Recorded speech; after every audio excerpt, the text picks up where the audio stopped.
Ang Dios ba naghunahuna sa atong kaayuhan o gipaantos ta niya? Daghan ang nagtuo nga ang Dios wala maghunahuna sa atong kaayuhan. Para nila kung siya naghunahuna pa, dili unta ingon ini ang kalibutan. Bisag asa na ay gubat, pagdumot ug kalisdanan.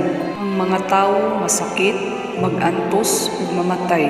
Ang uban naglibog kung ang Dios naghunahuna sa atong kaayuhan nganong gitugutan man niya kini tanang pag-antos.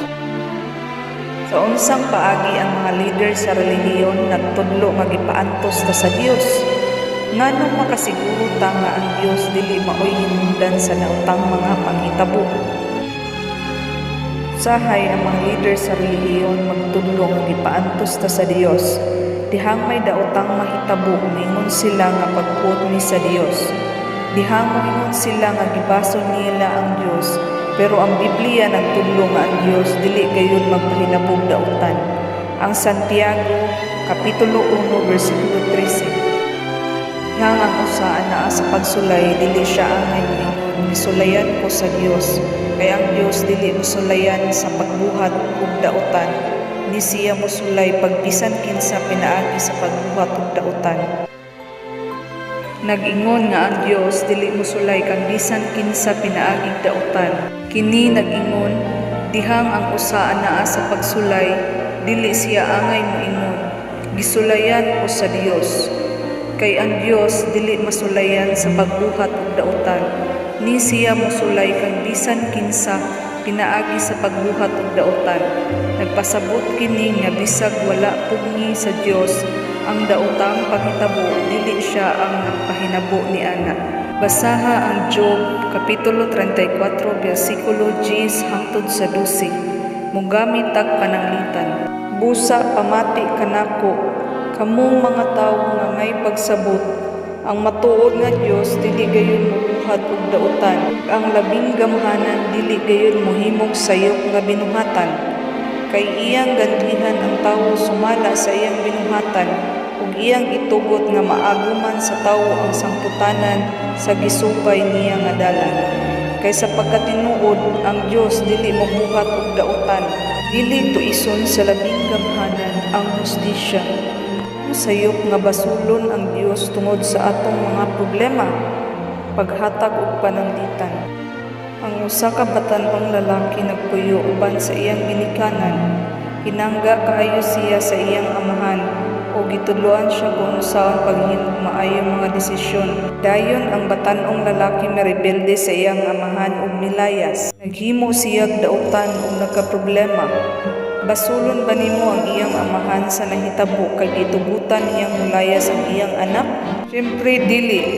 Lucas kapitulo 15 bersikulo 11 hangtod sa 13. Unya siya miingon, dihay tawo nga may duha ka anak nga lalaki ug ang manghod miingon sa iyang amahan, amahan, ihatag kanako ang akong bahin sa katigayunan. Busa gibahin sa amahan kanila ang iyang katigayunan. Human sa pipila ka adlaw, ang manghod nang hipo sa tanan niyang butangong panaw sa layong lugar. Og didto iyang giwalda sa iyang katigayunan pinaagi sa pagpaminabuhi mapatuyang. Sama sa maong amahan wala pugni sa Dios ang mga tawo dihang nirebelde sila ug nahimong daotan. Sa dihang may daotang panghitabo, angay natong hinumduman nga ang Dios dili maoy nagpahinabo ni ana. Ayok gayud nga basulon ang Dios. Dunay maayo kaayong rason kung anong gitugutan pa sa Dios ang daotang mga panghitabo sa kapitulo 11. May baluan nimo kung unsay giingon sa Biblia bahin niini. Pero makasiguro ka nga gimahal ta sa Dios ug dili gayud siya ang mabasol sa atong mga problema. Gani siya lamang ang makasuban ni ana. Isaias kapitulo 33 bersikulo 2. O Jehovah, makitainig pabor, kami naglaom kanimo. Hinaot mahimo kang among bugton matag buntag. Oo, among kaluwasan panahon sa kasakit. Nganong makasiguro ta nga ayuhon sa Dios ang tanang kadaot nga gihimo sa daotang mga tawo. Dios balaan. Isaiah kapitulo 6 bersikulo 3. og sila misinggit sa usag-usa. Balaan, balaan, balaan si Jehova sa mga panahon. Ang tibuok yuta na puno sa iyang himaya, ang tanan niya himuon putli, hinlo ug maayo, maong makasaligan taniya. Dili ingon ni ana ang mga tawo, masayop sila usahay, ug bisan ang usa ka matinud-anon kaayo magmamando, walay gahom sa pag-ayo sa tanang kadaot nga gihimo sa mga dautan. Walay tawo nga may gahom nga sama sa Dios.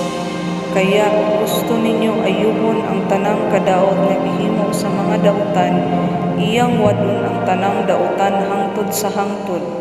Basaha ang Salmo Kapitulo 37, versikulo 9 hangtod sa 11. Kay ang mga dautan pagalaglagon, apan ang mga nagalaom kan Jehova managiya sa yuta. Dili na madugay ang dautan mawala na. Pangitaon nimo sila sa ilang nahimutangan, apan wala sila didto. Apan ang mga maagot managiya sa yuta, ug mamatunan nila ang tumang kalipay tungod sa kadagayang pakigdait.